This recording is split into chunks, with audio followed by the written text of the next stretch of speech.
2025년 시점, 일본에서 가장 주목받는 영화 감독은 누구일까요? 이 질문을 받으면 다양한 대답이 나오리라 생각합니다. 아주 시대를 거슬러 올라 명장 반열에서 언급되는 몇몇 감독을 제외하더라도 꽤 많은 선택지가 있을 겁니다.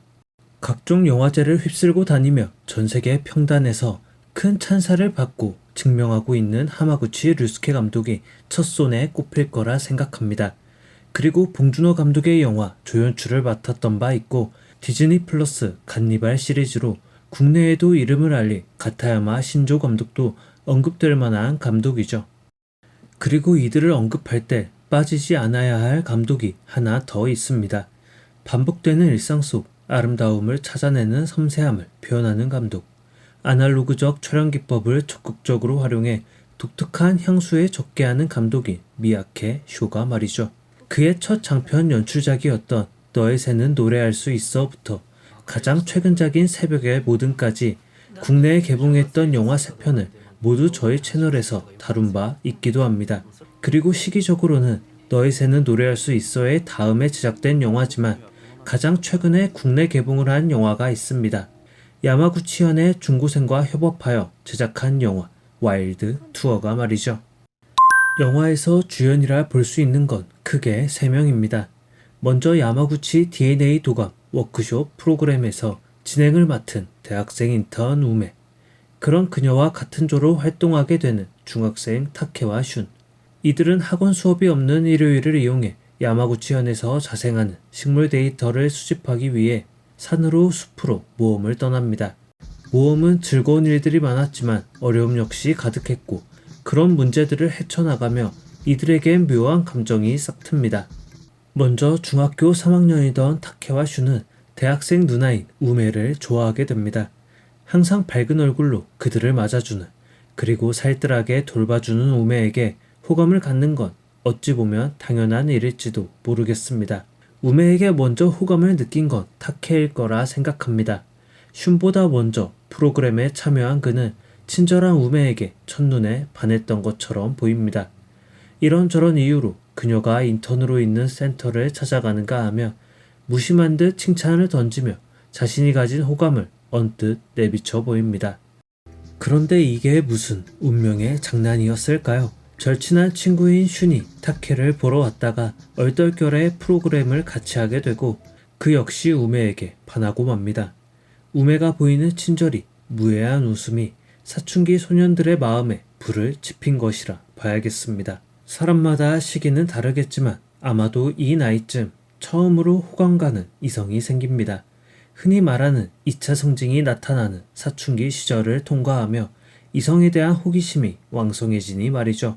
타케와 슌에게는 우메가 첫사랑이라 봐야 했습니다. 하지만 이들에겐 커다란 벽이 있습니다. 아직 중학생인 이들과 벌써 대학생인 우메. 사랑만으로 극복하기에는 처한 환경이, 삶의 패턴이, 미성년과 성년이라는 차이가 너무 크게 자리합니다. 두 사람은 각자의 방식으로 고백을 하려 합니다.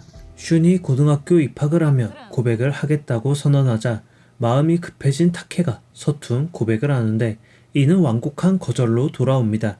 그리고 슌은 고백을 하기도 전에 우메가 미국으로 떠나며 기회조차 얻을 수 없게 되죠. 그럼 이들에게 절대적 사랑을 받던 우메는 첫사랑부터 성공적으로 만들어갈 수 있었을까요? 그것도 아닙니다. 함께 아트센터에서 근무하던 전 남자친구와 다시 잘해보고 싶은 마음이 있었습니다. 용기를 내 다시 만나볼 생각이 없는지 고백을 하기도 하죠. 하지만 전 남자친구는 그녀의 제안을 거절합니다. 이 거절을 지켜본 슌이 자신과 우메가 이어질 수 있으리란 상상을 하게 되며 고백 계획을 타케한테 털어놓는 계기가 되고 그 이야기에 급해진 타케가 우메한테 고백을 하는 이야기로 전개되었던 거죠. 즉 타케와 슌의 고백 전에 우메의 고백이 이루어지지 않은 것이 트리거가 된다고 볼 수 있습니다. 하지만 그렇게 발사된 총알은 그 누구의 마음도 명중시키지 못하고 비행하다 에너지가 다하며 바닥으로 추락할 뿐이었습니다.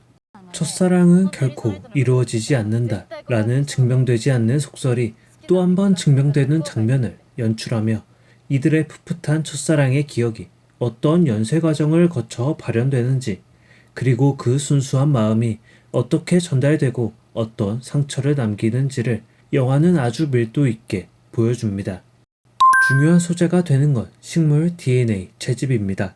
이들은 이름 모를 식물을 발견하고 DNA 정보를 수집하는 프로그램의 참가자로서 아트센터에 모입니다.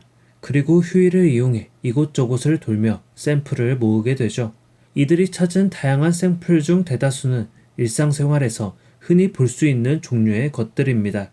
물론 남들이 찾지 않았을 것 같은 식물 DNA를 채집하기 위해 먼 곳까지 이동하기도 하나 일반적으로는 강변에 피어있는 혹은 마을 뒷산에 자라는 식물들이 대부분입니다.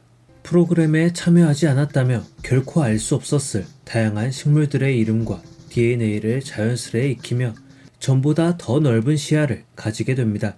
너무 가까워서 보지 못했던 것들, 일상이라는 이유로 대충 압축하여 치워둔 아름다움의 진상을 이들은 조금씩 펴볼 기회를 맞이한 것이죠. 이것은 식물에 국한되는 것처럼 보이기도 하나 어쩌면 다시 사랑 이야기로 회귀하기도 합니다.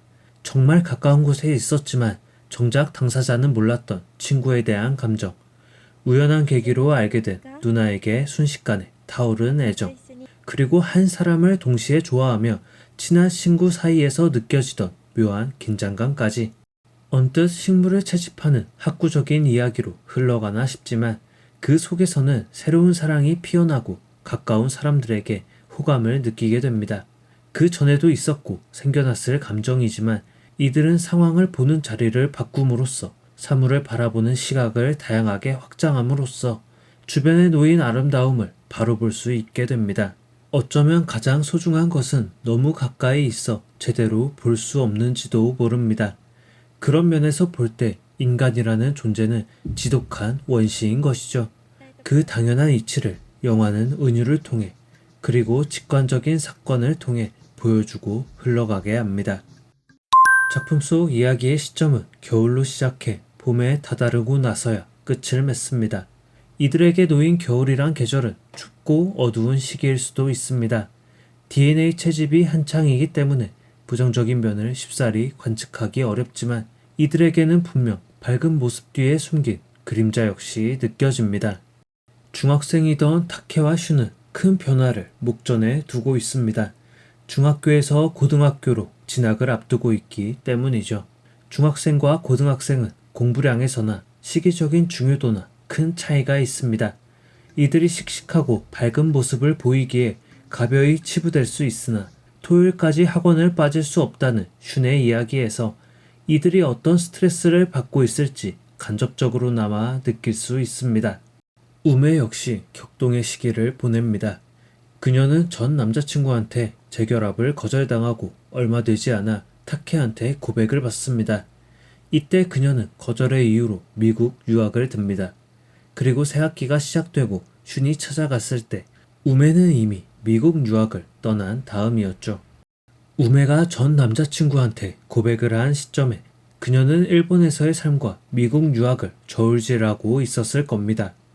일본에 남고 싶은 얄팍한 마음이 전 남자친구한테 재결합을 제안하는 데까지 이어졌을 테죠. 하지만 그는 정중하게 그러나 명확하게 그녀에게 선을 긋습니다. 그녀가 쉽사리 유학을 선택하지 못한 데는 여러 이유가 있었을 겁니다. 막연한 두려움이었을 수도 있고 생활 기반을 송두리째 바꿔야 한다는 부담감, 그리고 여러 친구들과 단절이 된다는 외로움일 수도 있습니다. 처음에는 갈팡질팡했던 우메였지만 겨울이 지나 봄이 시작되는 길목에서 그녀는 제대로 마음을 먹습니다. 그렇기에 타케의 진지한 고백도 확실히 거절할 수 있었던 거죠. 저마다 겨울이라는 시기에는 고민과 두려움이 가득했습니다. 새하얀 눈으로 덮여 있어 아름답게까지 보였을 수 있지만 그 속에는 썰렁한 기운이 척박한 토양이 잠들어 있던 거죠. 마침내 당도한 봄이라는 계절은 엇갈린 마음과 두려움의 시기를 지나 이들이 희망의 땅에 도달하게 될 것임을, 차가운 겨울이라는 계절을 이겨내고 저마다의 꽃을 피워낼 것임을 믿는 것처럼 보였습니다. 어쩌면 너무나 뻔한 주제인지도 모릅니다. 미완의 청춘이 그리는 어설픈 사랑 이야기, 진부한 성장 이야기. 하지만 뻔한 주제도 어떻게 다루는지에 따라 완전히 다른 느낌을 내기도 합니다. 평범한 속에서 특별함을 가장 잘 찾아내는 감독의 작품답게 영화는 뻔한 것 같은 상황에서도 적절히 비틀고 새롭게 다듬어 신선한 느낌의 이야기를 펼쳐 보입니다. 짧은 러닝타임의 영화였음에도 큰 울림을 주는 건 새로움이 아닌 익숙함에서도 충분히 인상적인 이야기를 만들어냈기 때문이죠. 첫사랑을 이루기 위해 분투하는 청춘들의 풋풋한 이야기, 그리고 잘 보이지 않았지만 가까운 곳에 산적해 있는 아름다움을 발견하는 이야기를 그린 영화 와일드 투어였습니다.